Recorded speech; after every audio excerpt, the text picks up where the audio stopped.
selaku pemimpin sekolah di sekolah ini, di mana kaitannya dengan pengambilan keputusan terkait dilema etika. Nah, ada beberapa yang ingin saya tanyakan terkait pengambilan keputusan Bapak selaku kepala sekolah. Yang pertama, selama ini bagaimana Anda dapat mengidentifikasi kasus-kasus yang merupakan dilema etika atau bujukan moral? Dilema etika itu artinya di suatu masalah adanya dua hal yang bertentangan seperti itu kan menjadi dilema bagi kita di sekolah. Bagaimana cara Bapak dalam mengidentifikasi kasus-kasus tersebut yang merupakan dilema etika atau bujukan moral?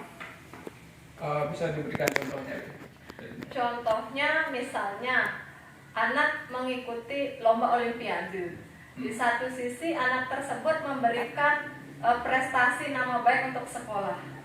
Di sisi lain anak tersebut sering tidak ikut pelajaran. Nah, kan ada dua kepentingan ini, kepentingan sekolah dan kepentingan anak itu sendiri. Nah, pada saat anak tersebut ikut ujian atau ulangan akhir semester, dia kan ada beberapa mata pelajaran yang mungkin diberikan nilai rendah karena tidak pernah ikut pelajarannya. Bagaimana itu menyikapi? Kan ada dua pertentangan, dilema etika namanya.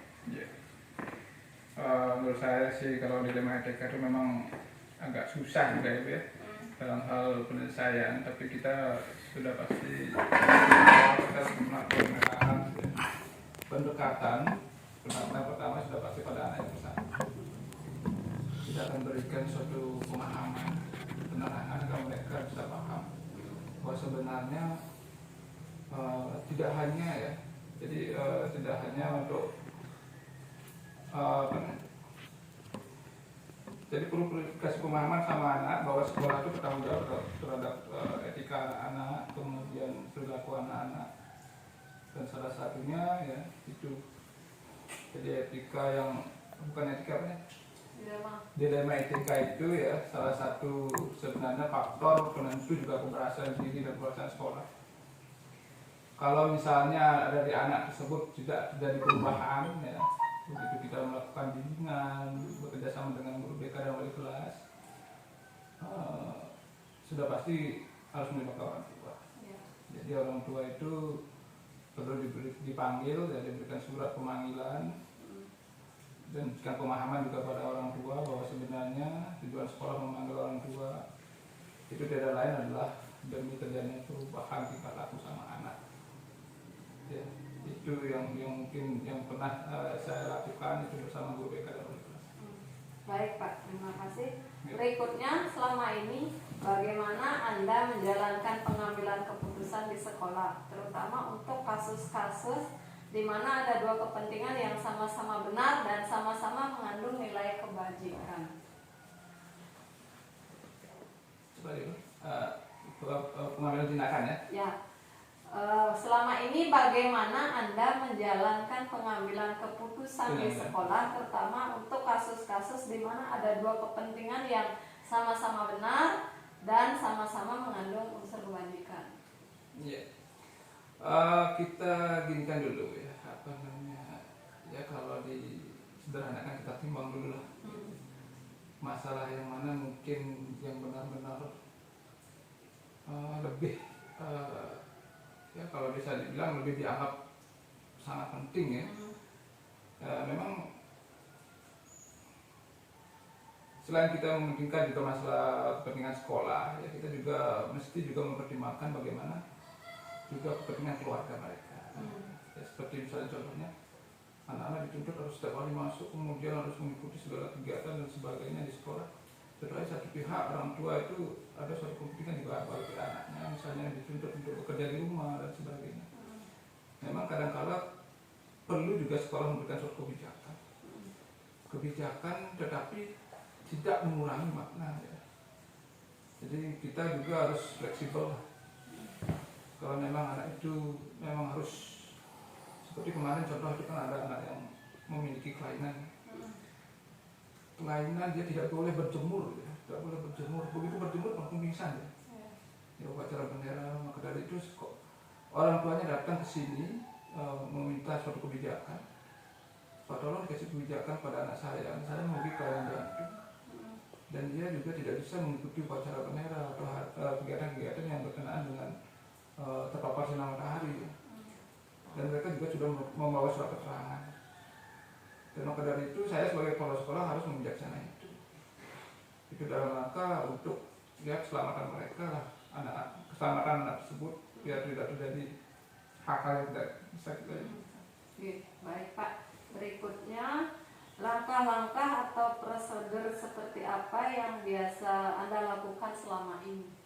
Untuk masih dari 5 etika itu ya. Ya ini tergantung juga kasusnya ya. Kalau memang kasus dalam kategori kenakalan, sudah pasti yang pertama di awal yang mulai bergerak biasanya wali kelas. Wali kelas yang pertama tahu bagaimana keadaan dari anak tersebut. Ya. Kemudian wali kelas itu mungkin berusaha akan menangani sendiri, tetapi kalau memang sudah susah dalam hal penanganan siswa tersebut, itu bekerja sama dengan guru BK. Ya. Kemudian guru BK bersama masih belum ada suatu perubahan, kemudian pasti berkoordinasi dengan kepala sekolah. Dan sering saya mendapat laporan dari guru BK ya, apabila ada siswa-siswa yang mungkin yang mengalami dilema etika seperti itu ya sampai misalnya tidak masuk beberapa hari, kemudian ada beberapa kenakalan yang mungkin sulit ditoleransi ya. Dan sudah pasti ujung-ujungnya ya saya menyarankan kita harus bekerjasama dengan orang tua. Jadi sinergi dengan orang tua ya diharapkan anak tersebut mengalami perubahan sehingga ya dilema etika yang dialami itu harus lebih bisa teratasi. Baik, kemudian hal-hal apa saja yang selama ini Anda anggap efektif dalam pengambilan keputusan pada kasus-kasus dilema etika? Hal-hal yang dianggap efektif itu? Ya, dalam pengambilan keputusan. Oh, iya. Biasanya kasus-kasus yang kemarin saya tangani itu yang paling efektif itu bersinergi dengan orang tua. Ya, saya panggil orang tuanya. Dari awal, dari pertama saya menjabat kepala sekolah, saya sudah hampir memanggil beberapa orang tua itu. Ya karena kasus-kasus ini mesti ada intervensi orang tua. Ya. Sebab selama ini kan sekolah cuma mampu mengawasi mereka atau anak-anak mereka cuma berapa jam, tetapi orang tua itu kan sampai sekian jam. Gitu. Ya. Berarti koordinasi dengan orang tua. Nah pada umumnya juga orang tua itu dah timnya orang tua. Peran orang tua sebenarnya, saya tanya wawancara dengan orang tua, mereka hampir tidak pernah hirau dengan anaknya. Begitu saya tanya, Pak, pernahkah Bapak dapat ngomong-ngomong sama anak, ya, menanya masalah gimana perjalanannya di sekolah atau mungkin bagaimana kegiatan di sekolah tentang kegiatan pertemanan mereka? Hampir semua ya orang tua yang saya panggil bilang tidak pernah, ya. Jadi dia ketemu anaknya semua malam hari, dan saat malam hari pun mereka pun si anak itu keluar gitu. Ya. Terus begitu akhirnya kurang pengawasan, dan begitu ada pemanggilan orang tua ya terkejut ya. Mereka sebagai orang tua ya dan ibunya terkejut, kenapa kok bisa anak saya dipanggil? Ada apa kira-kira gitu. Begitu ada kasus terkejut. Itu pada umumnya. Ya seperti itulah keadaan beberapa orang tua yang pernah saya dapat wawancara. Berarti ini kolaborasi dengan orang tua. Yeah. Ya. Berikutnya, hal-hal apa saja yang selama ini merupakan tantangan dalam pengambilan keputusan pada kasus-kasus dilema etika? Tantangannya apa saja, Pak? Tantangannya biasanya begitu orang tua dipanggil untuk dalam rangka klarifikasi atau mungkin dalam rangka konfirmasi salah satu tindakan untuk mengatasi dilema etika ini, mereka kadang-kala sebagai orang tua biasanya bapaknya hampir dari dipanggil orang tua jadi bapaknya saya panggil hampir tidak pernah datang. Jadi yang hadir itu ibunya atau kakaknya, ibunya, kakaknya gitu, dan mereka juga tidak begitu paham juga ya dengan keadaan anak-anaknya, kebiasaan anak-anaknya. Dan ada beberapa beberapa juga kasus itu anak-anak yang mengalami dilema etika seperti itu. Ternyata baru terungkap bahwa anaknya itu mengalami suatu gangguan mental. Jadi bukan gangguan mental yang sangat serius sih, tetapi mereka itu pernah kecelakaan dan kemudian mengalami suatu seperti gagal respon ya. Jadi gagal respon ya. Kita tanya sesuatu seperti gagal respon. Seperti hasil dan katanya itu kejadiannya pada saat kecil dia pernah tabrakan 5 hari koma. Dan saya tanya, memang dari segi perilaku udah kelihatan, tapi dia bisa kok mengikuti pelajaran. Cuma kadang-kadang dikala ada suatu pertentangan hati di dalam hatinya itu, emosinya itu lapis. Itu yang pernah saya alami. Itu tantangannya dari Ya, dari koneksi dengan orang tua ya, terutama pada bapaknya ya. Pada umumnya bapaknya itu kan sibuk bekerja. ya merasa sibuk bekerja ya, merasa terlalu sibuk bekerja, pagi berangkat malam pulang. Ya, pada umumnya kan di sini kita tahu ya, pekerjaan orang tua di sini. Misalnya ada suatu pekerjaan yang mangga itu kan sampai dari pagi keluar jam 7, malam jam 8 baru pulang. Seperti itu, tidak pernah ada lagi sama anak. Selanjutnya, apakah Anda memiliki sebuah tata kelola atau jadwal tertentu dalam sebuah penyelesaian kasus dilema etika? Apakah Anda langsung menyelesaikan di tempat atau memiliki sebuah jadwal untuk menyelesaikannya? Bentuknya atau prosedurnya seperti apa yang Anda jalankan? Sebenarnya sih jadwal sih tidak punya ya. Jadi semua insidental ya, apabila dari guru BK dan wali kelas itu melaporkan kepada saya bahwa ada suatu kasus pada anak, itu saat itu saya akan tangani ya. Jadi sehari sebelum pemanggilan itu biasanya guru BK sama wali kelas kan menghadap. Jadi menghadap bilang bahwa besok akan ada pemanggilan orang tua sebanyak sekian orang ya. Kasusnya saya tanya, kasusnya apa saja, ini ya. Beda-beda ya. Ada pembulian, ada malas sekolah. Ini sesuai dengan prosedur SOP ya. Tetap ya. Tapi pada umumnya sih ada respon ya, dari pihak keluarga ada respon, cuma itu udah dari orang tua bapaknya, biasanya dari bapaknya orang tua lakinya itu udah pernah hadir ya. Baik, berikutnya, adakah seseorang atau faktor-faktor apa yang selama ini mempermudah atau membantu Anda dalam pengambilan keputusan dalam kasus-kasus dilema etika? Maksudnya ada yang membantu saya? Ya. Oh, sudah pasti ya. Jadi pada saat pemanggilan orang tua atau mungkin pada saat penanganan kasus tanpa pemanggilan orang tua ya, itu guru BK selalu mendampingi ya, guru BK, kemudian wali kelas sudah pasti itu. Jadi wali kelas itu, kenapa saya melibatkan wali kelas? Bahwa wali kelas ini kan salah satu perwakilan orang tua di sekolah ya, jadi dia sudah pasti harus mengetahui perkembangan dari anak tersebut ya. Dan di program wali kelas juga pasti ada laporan. Jadi setiap wali kelas itu kan ada program wali kelas, pada saat akhir catatan pelanggaran siswa atau mungkin catatan siswa yang mungkin dianggap ya serius ya, itu pasti tercatat di sana dan saya tahu itu. Nah, faktor-faktornya apa yang mampu mempermudah Bapak dalam pengambilan keputusan? Faktor-faktor yang selama ini mempermudah Bapak dalam pengambilan keputusan. Oh, faktornya. Untuk kasus-kasus di sekolah kita ya terus terang tidak ada sih yang sampai terlalu khawatir. Berkenaan dengan kenakalan, kemudian disiplin di sekolah ya. Itu saja. Kemudian faktor yang apa itu mendukung ya, yang mempermudah ya bantuan dari teman-teman semua ya. Jadi stakeholder gitu kan, koordinasi stakeholder ya. Jadi rata-rata bukan hanya guru saja ya, saya selalu juga sama teman-teman pegawai ya. Jadi apapun permasalahan-permasalahan yang menyangkut warga sekolah ya, mereka selalu melaporkan. Dan saya sering dapat laporan dari bukan hanya guru ya, tapi pegawai juga ya.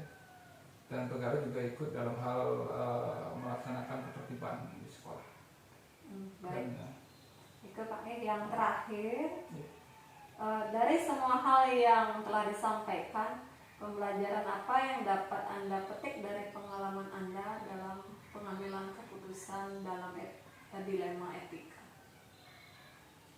Pelajaran yang Pembelajaran yang bisa Anda petik dari pengalaman pengambilan keputusan dilema etika. Oh, saya kan baru di kepala sekolah ya. Jadi pelajaran bisa dipetik ya, dan saat inilah kita harus bisa lebih bijaksana dalam menangani kasus ya. Kemudian kita berpikir, kita harus bukan saya saja, termasuk guru dan pegawai di sini harus berpikir lebih dewasa ya. Bagaimana cara mengatasi kasus-kasus dilema etika. Kemudian kita juga bisa sering bersosialisasi dengan orang tua ya. Orang tua siswa sebagai apa istilahnya, pemangku Koordinasi. sebagai pengguna jasa ya, pengguna jasa sekolah ya.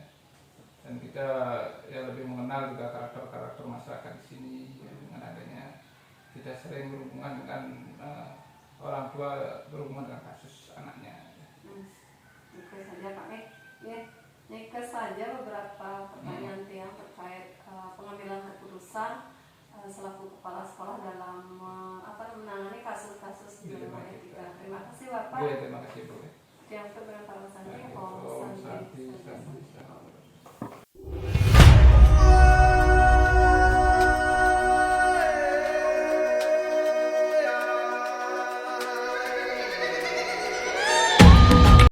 Swastiastu Bapak. Ya, selamat pagi. Terima kasih sudah meluangkan waktu bersama Tiang untuk menanyakan beberapa hal terkait kepala sekolah dalam menjalankan pengambilan keputusan dilema etika sebagai pemimpin pembelajaran di sekolah. Adapun beberapa hal yang ingin Tiang tanyakan, yaitu tentang praktek pengambilan keputusan selama ini yang Bapak lakukan di sekolah ini. Seperti apa nih Tiang ajukan satu persatu. Selama ini bagaimanakah Bapak dapat mengidentifikasi kasus-kasus yang merupakan dilema etika atau rujukan moral? Oh ya gini, terima kasih ya sudah memakai saya, mencari saya, menghubungi saya dan gitu untuk diwawancarai sebagai kepala sekolah. Selama ini yang saya lakukan di sekolah itu berkaitan dengan dilema etika seperti itu. Kita memang punya SOP di sana. SOP-nya adalah berawal dari satu, itu dari guru mapel dulu. Guru mapel menemukan masalahnya, itu akan dilaporkan, ditangani sebisanya dia nangan dulu guru mapel. Tapi kalau nggak bisa juga akan agak berat, mungkin dia lapor kepada wali kelas. Wali kelas itu nanti akan membicarakan berdua dengan guru mapel itu, masalahnya apa, sumber masalah dari mana sebagainya. Itu kalau dia selesai di sana bisa dibina dan berubah, itu cukup sampai sana. Tapi kalau tidak, maka dia berlanjut akan sampai ke guru BP. Guru BK itu akan menangani bersama-sama nanti dengan mapel, guru ahli kelasnya dengan itu, dengan guru BK-nya, guru BP-nya. Terus kalau itu sampai di sana selesai, sudah kepala sekolah nggak ikut campur. Ya. Tetapi jika itu tidak juga selesai, maka guru BP melaporkannya kepada kepala sekolah.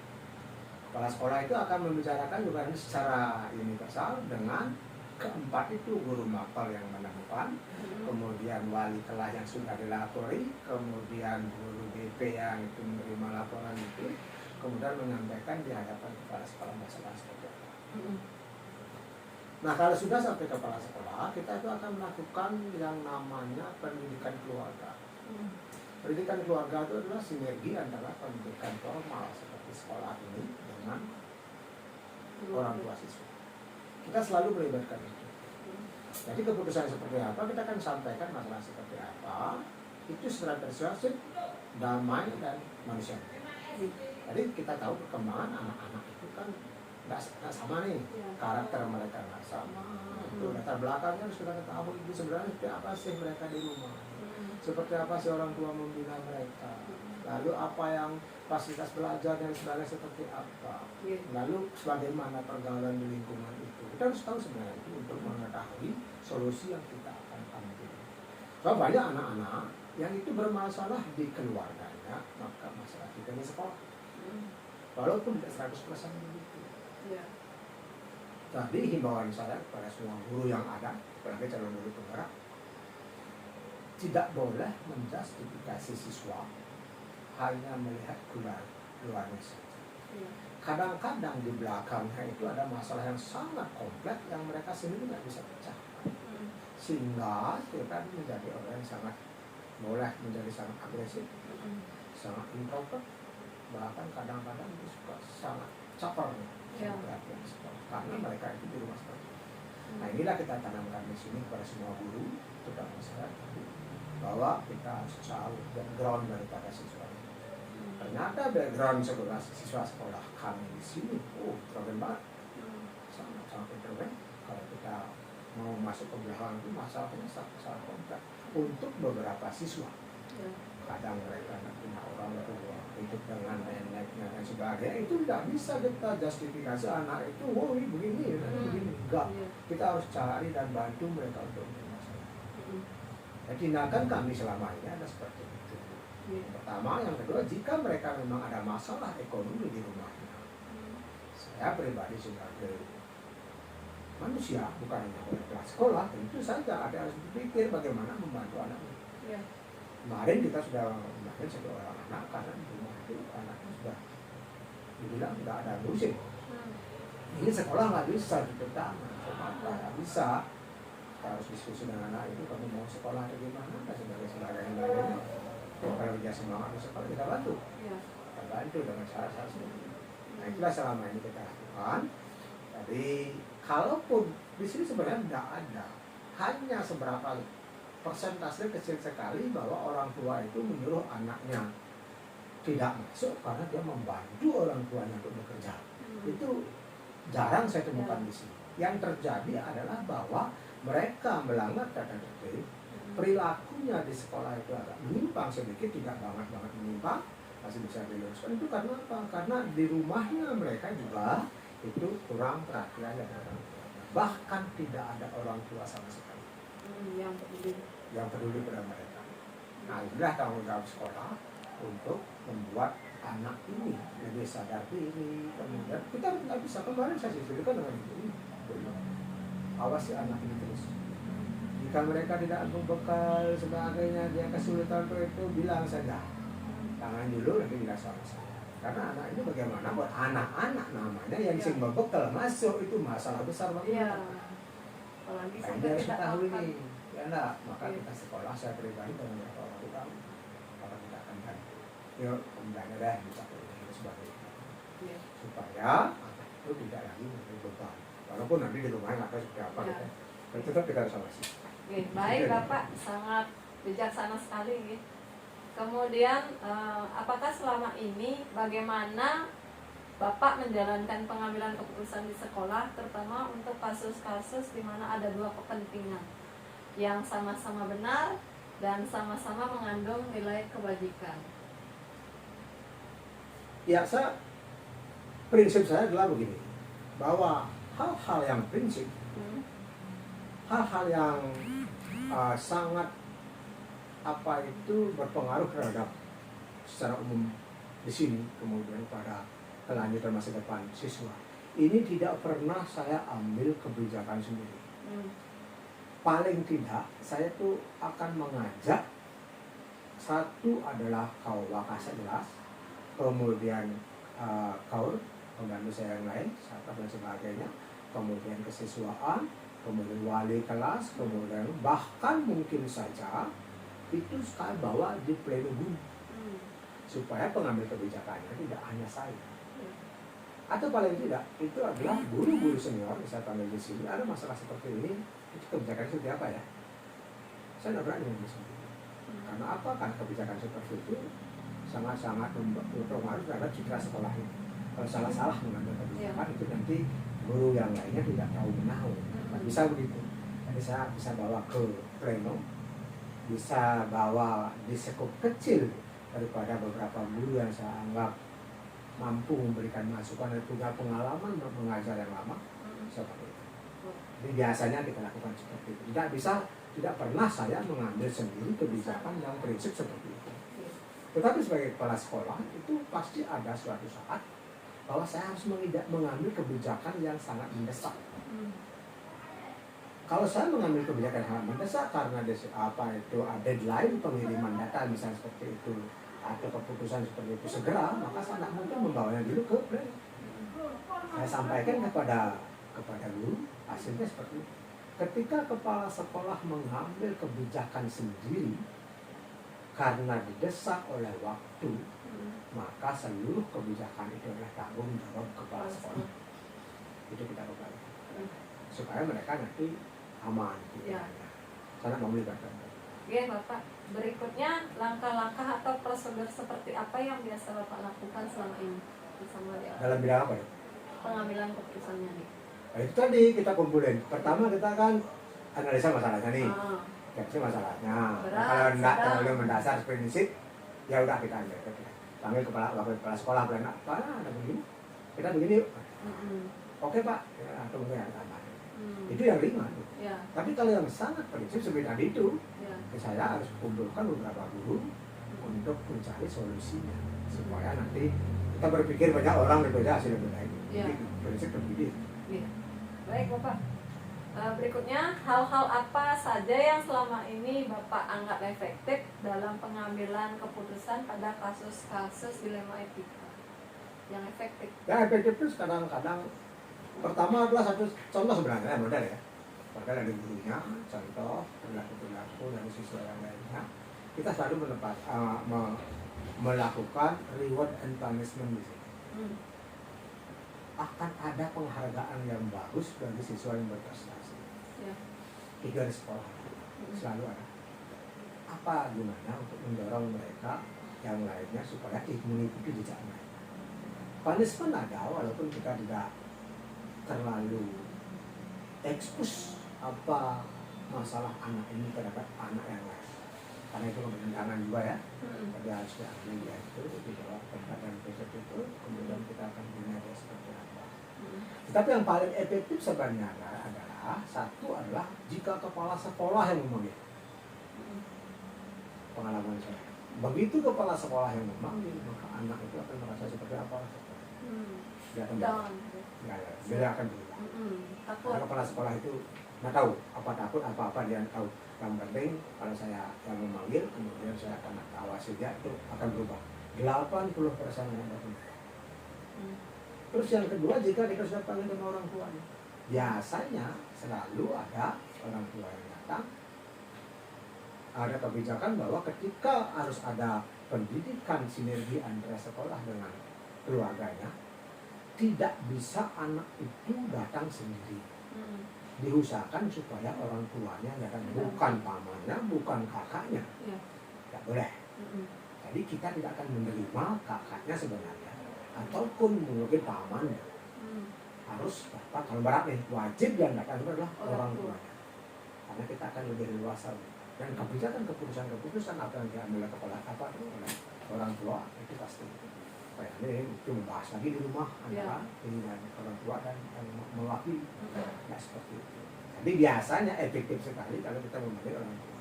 Dan perjanjian lah di sini bahwa mereka tidak bisa mengulang hal itu. Ya, ada kesepakatan. Ada kesepakatan antara mereka. Baik. Kemudian hal-hal apa saja yang selama ini merupakan tantangan dalam pengambilan keputusan terkait kasus-kasus dilema etika? Tantangannya apa dalam pengambilan keputusan? Kadang-kadang itu kan di tingkat pengetahuan orang tua. Ya. Jadi kadang-kadang itu kan persentase kecil ya. Kadang-kadang kalau kita ketemu dengan orang tuanya, ada orang tuanya yang sangat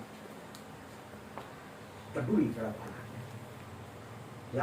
Ya apa itu kritis menanyakan bagaimana Bapak melakukan pendidikan di sini.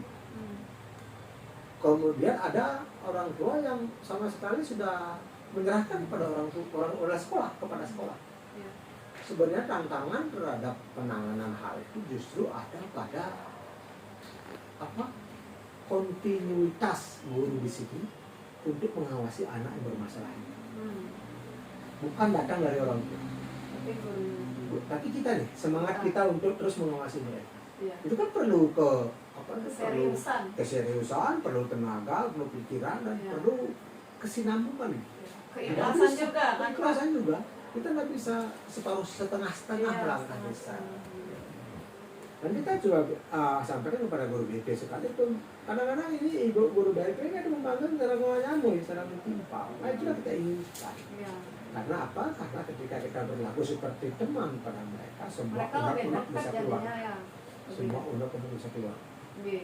Kamu hidup dengan siapa sih di rumah? Iya. Kemudian kalau kamu sebelum ke sekolah itu kamu ngapain di rumah? Kalau saya memang dulu seperti itu.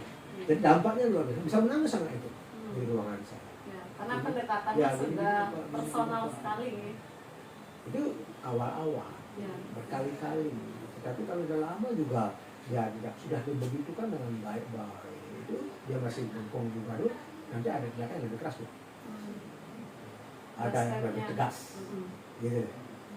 Ya bahkan kalau ada anak yang mengaku kan satu kenapa kamu nak masuk saya nggak punya pakaian? Oh ya udah panggil orang kamu keluar kampus. Kadang-kadang anak itu bohong nih, bapaknya ngedang beli orang sini. Bisa dia ambilkan pakaian, tapi dia itu apa itu namanya mengatakan tidak bisa. Nah inilah perlu saya panggil orang tuanya berdiskusi. Kalau mereka anak itu memang orang tuanya nggak bisa dia mereka ya sekolah itu akan membantu. Sekolah pasti membantu. Sepatu dan sebagainya. Dulu ya harus melakukan seperti itu. Bahkan saya sendiri pribadi bisa membantu mereka. Kalau beli sepatu deh, kalau dibantu deh, besok aku masuk ya. Baik, terima kasih Bapak. Berikutnya, apakah Anda memiliki sebuah tata kala atau jadwal tertentu dalam sebuah penyelesaian kasus dilema etika? Apakah Anda langsung menyelesaikan di tempat atau Anda memiliki sebuah jadwal untuk menyelesaikannya? Bentuknya atau prosedurnya seperti apa yang Bapak jalankan? Kita tidak punya secara apa itu jadwal seperti itu kan kita tidak mungkin susun sebenarnya Ya. karena kejadiannya pun temporer. Ya. Ya, nah. Seperti saya katakan tadi, jika pertama yang menemukan masalahnya guru bapel kadang-kadang atau GTK yang lain, boleh dia menangani nanya kenapa begitu. Kalau nggak sampai juga perangkat desa lebih berat maka wali kelas. Nah kan itu SOP. Tapi insidental. Ya? Insidental kan itu kan nggak bisa punya. Kalau kita melakukan itu pun ada apa itu penyuluhan atau memberikan apa sosialisasi jangan setiap hari sebenarnya di depan anak-anak setelah sembahyang. Ya. Jadi ritual kita setiap pagi itu adalah semua guru ikut sembahyang jam 7.05 bersama-sama dengan siswanya. Setelah itu ada waktu 10 menit untuk pembinaan. Kita ada hati-hati di sana. Kita nak menyampaikan supaya nggak begini. Mari kita hidup supaya misalnya yang perlulah kamu ketawa-ketawa ke sekolah supaya kamu tuh enak belajar. Sekolah menyenangkan. Ya, belajar jangan bikin masalah kalau nanti gurunya marah-marah masuk itu mood mengajarnya bisa hilang dia. Tapi jangan bikin masalah. Ya kita hidup damai di sekolah. Kalau begitu kita akan menyampaikan itu. Caranya seperti itu. Jadi secara reguler kita nggak punya jadwal. Ya. Kita nggak punya jadwal untuk melakukan hal. Tapi temporer dulu. Kejadian juga nggak bisa diprediksi Ya. kan? Ya, Insidental gitu. Baik. Lagi dua Bapak. Adakah seseorang atau faktor-faktor yang selama ini mempermudah Bapak dan membantu Bapak dalam pengambilan keputusan pada kasus-kasus dilema ini? ya jelas banyak sekali ya. Kepala sekolah kan nggak mungkin mengambil Ya. semua. Nah, enak. Ya. Harus didelegasikan. Kita juga punya apa itu tim yang Ya. untuk menangani Ya. itu. Ya. Ya. Satu adalah itu tadi guru hafal, kemudian pembina OSIS segedenya Wali juga kelas. banyak di sana ya. Nah, wali kelas itu kerjasama. Ya mereka melakukan tim yang untuk melakukan itu. Seperti tadi kalau mereka mentok semua baru masuk ke kepala sekolah. Iya. Jadi kepala sekolah nggak Tidak sendiri ya. nggak selalu harus ikut menyelesaikan itu. Iya. Nah, kita ada SOP. Baik, yang terakhir Bapak tadi saya. Dari semua hal yang telah Bapak sampaikan, pembelajaran apa yang dapat Bapak petik dari pengalaman Bapak saat pengambilan keputusan dilema etika?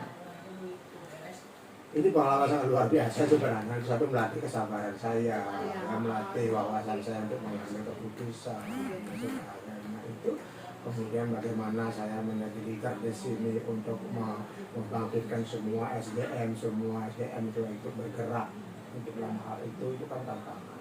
Nah, itu betul-betul memberikan saya pelajaran, betul-betul membuat saya itu harus semakin bijak, karena ternyata bahwa pendidikan itu tidak sempit seperti itu, sangat kompleks. Nah, itu mulai banyak segi. Kalau kita tidak bisa menggerakkan SDM kita ini, kita tidak akan bisa bergerak. Kapalnya kan kapalnya. Ya, nah, kan tidak bisa bekerja sendiri ya, nak. Karena itu maka kita harus bekerja. Dan itu harus dilakukan benar-benar dengan kekeluargaan. Benar-benar keluarga, tidak hanya formalitas saja. Baik, terima kasih Bapak atas wawancara hari ini terkait pengambilan keputusan Bapak selaku kepala sekolah. Ilmu yang luar biasa bagi Tiang juga selaku guru penggerak. Nanti ke depan mungkin bisa mengimplementasikan apa yang Bapak sharingkan hari ini ke depan, sehingga Tiang bisa juga lebih memacu diri dalam memperbaiki diri, pengembangan diri dan lain sebagainya. Ada satu hal pesan saya. Ini saya 2 bulan lagi akan di sini. Desember saya akan di sini. Pesan saya bahwa apapun kurikulumnya, kalau gurunya nggak mau bergerak, itu tidak akan ada akhir. Maka tugas kepala sekolah adalah memastikan bahwa guru-guru itu mampu bergerak, melek IT, kemudian terus mau belajar. Terutama guru penggerak ini benar-benar harus seperti namanya itu, menjadi driver daripada itu bergerak terus nih. Ya, nah, menjadi orang pertama yang belajar tentang banyak hal. Ya, nah, sebenarnya guru penggerak itu nggak bisa diam nih, nggak bisa diam, harus terus belajar tentang ilmu baru sehingga mereka dalam komunitas itu nanti bisa memberikan ilmu baru kepada aku. Ya, itu aja. Oke. Sama Bapak. Ya. Sharingnya hari ini. Ya.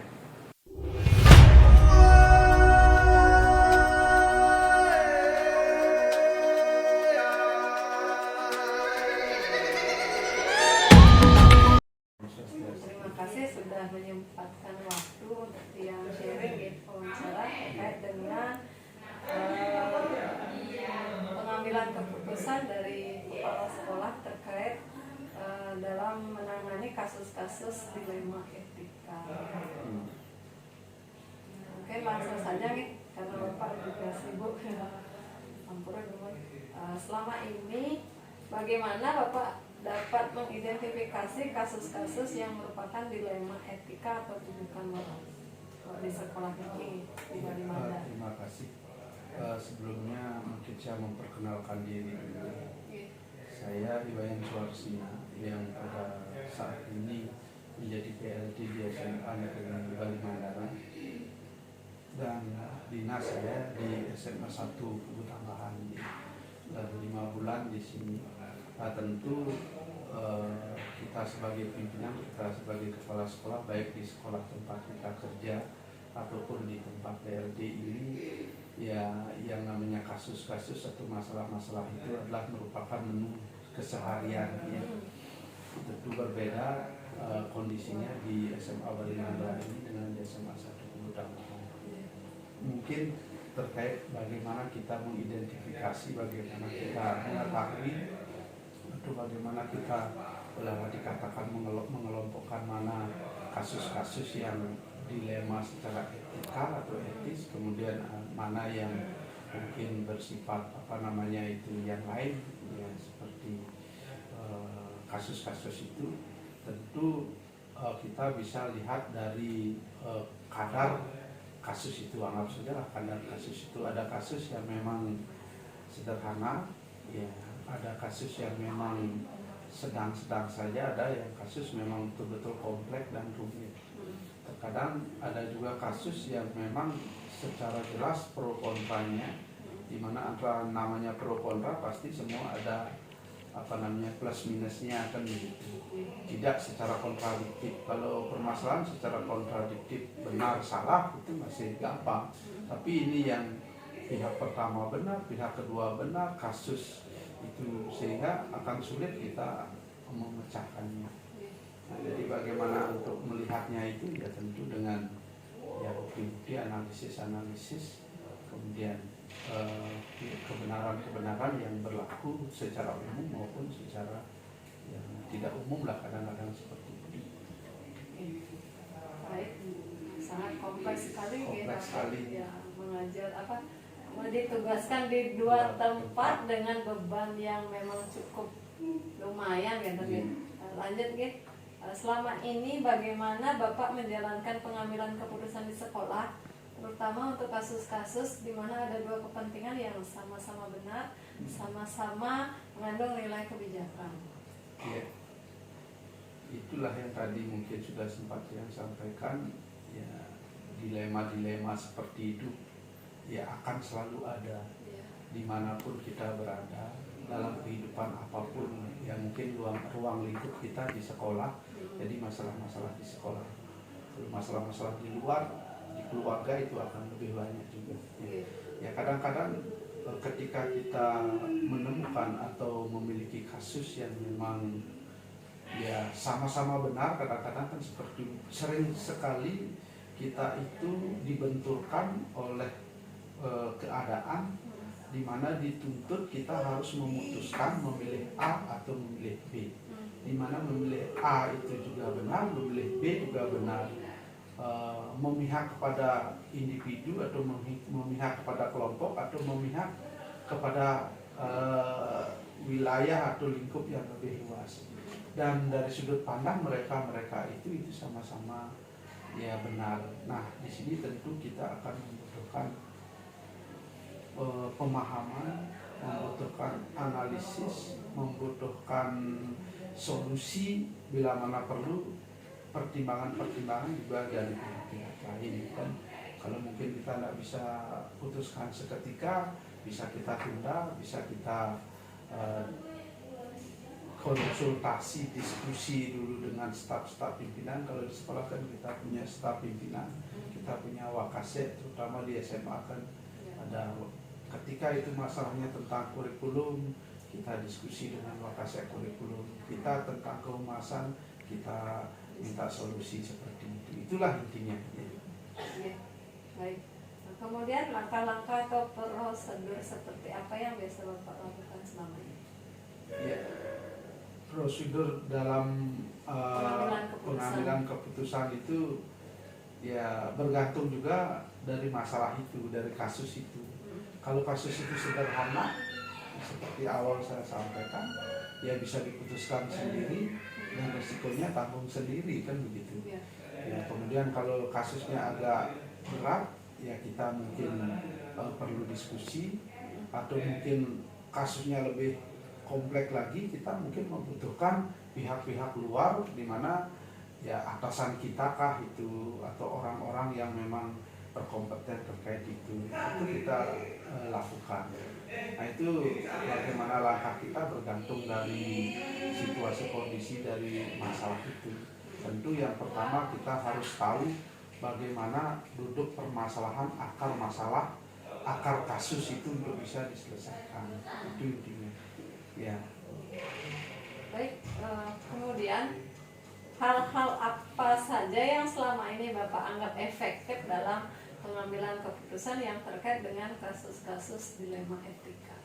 Ya, hal-hal apa yang dilakukan ya yang efektif, yang merasa tepat guna lah, tidak menimbulkan istilah kegadeannya tidak menimbulkan ya menyelesaikan masalah tanpa masalah gitu ya. Menyelesaikan kasus tanpa menimbulkan kasus yang lain secara efektif.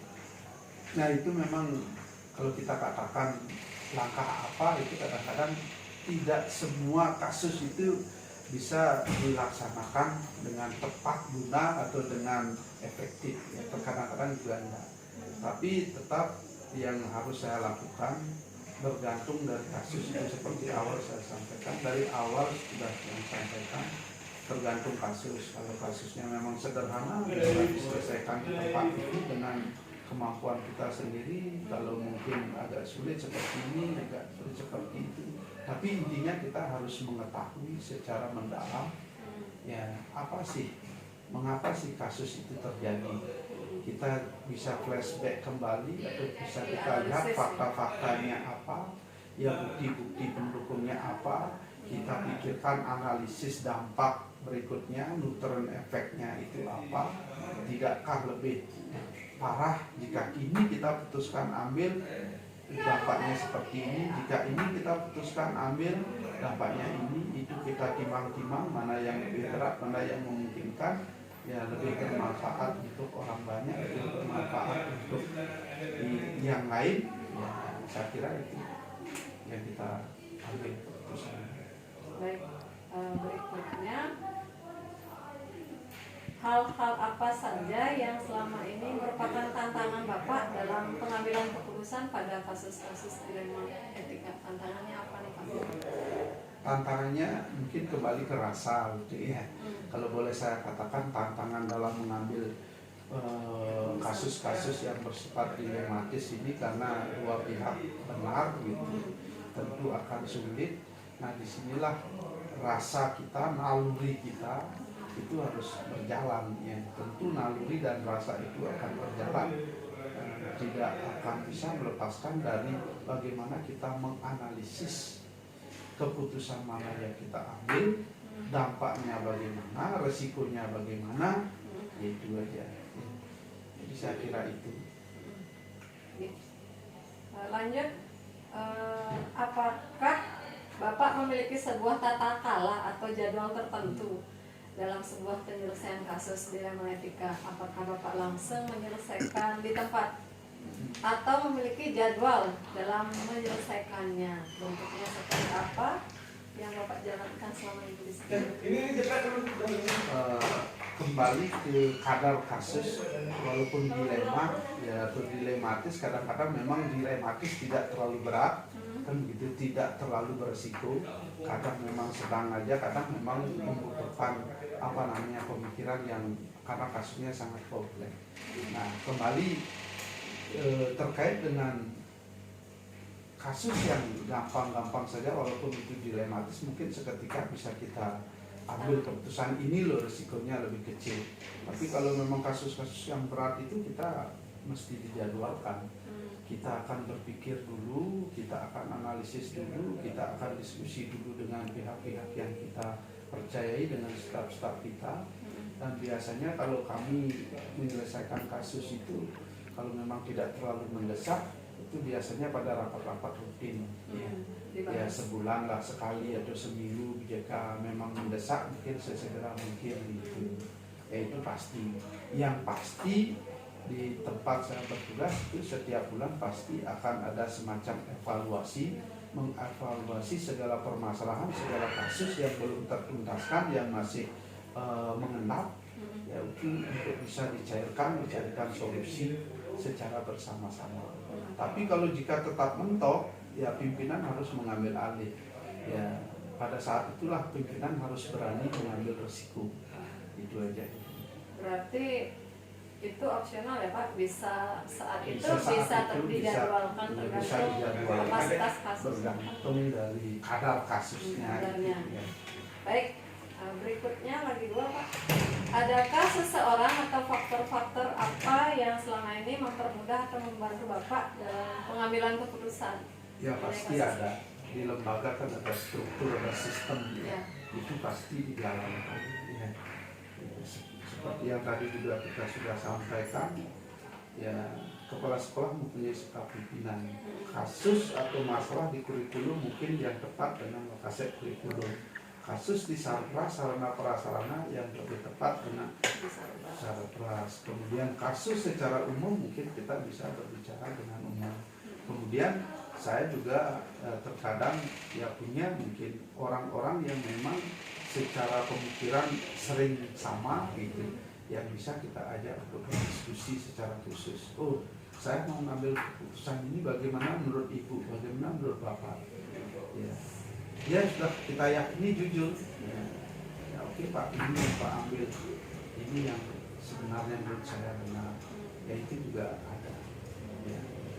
Tetapi kalau misalnya pihak-pihak tertentu yang mungkin kita anggap percayai, tapi pada saat itu masih kita ragukan, pada saat itulah kita putuskan sendiri dan ambil resikonya sendiri. Baik, terakhir Pak, dari semua hal yang telah Bapak sampaikan tadi, pembelajaran apa yang dapat Bapak petik dari pengalaman Bapak saat mengambil keputusan dalam kasus dilema etika? Ya. Awal saya sampaikan bahwa kasus atau masalah itu adalah menu harian dari kepala sekolah, Ya. ya, dari pimpinan siapapun itu, yang namanya pimpinan. Nah, sampai saat ini dengan 2 tempat saya bertugas seperti ini akan bertambah kasus juga. Ya. Bukannya di Bali Mandara tidak ada kasus, bukannya di SMA 1 Kebutaman tidak ada kasus. Apakah beda? Ada kasus yang sama, ada kasus yang berbeda. Ya. Jadi prinsip saya, hikmah yang saya dapatkan bahwa dari kasuslah kita dewasa. Gitu, ya. Dari kasus ini kita dibuat dewasa, kita dibuat lebih matang, lebih bisa untuk menjalani atau memberikan solusi terhadap kasus-kasus yang kita hadapi. Itu aja. Jadi hikmahnya seperti itu, banyak hal yang kita dapatkan. Prinsip saya, kasus itulah yang mendewasakan saya selama. Jadi ada peningkatan peningkatan kelas dalam kita diri. ketenangan. Ya. Di sana ada kasus lebih parah. Di sini gini. Di sana ada juga seperti ini. Ya, jadi seperti itu. Kalau di sana begini caranya, kalau di sini begini caranya. Ya, sementara kan kita tidak tahu. Di sekolah itu kayaknya nyaman-nyaman saja. Ya. Setelah masuk seperti ini. Di sekolah kita kayaknya ribet sekali. Tapi setelah masuk di sekolah lain, ternyata di sana yang aman-aman. Jadi kan banyak perbendaharaan, banyak hasanah, ya pengalaman lah, ya karena kita belajar dari pengalaman. Itu aja. Luar biasa sekali ya Bapak. Tugas di 2 tempat dengan beragam kasus dan permasalahan. Semoga Bapak sehat selalu, dapat menjalankan tugas dengan baik. Yang matur suksema dan diberikan kesempatan mewawancari Bapak hari ini. Yang untuk dengan para santi, Om Santi. Om Santi. Semua Pak.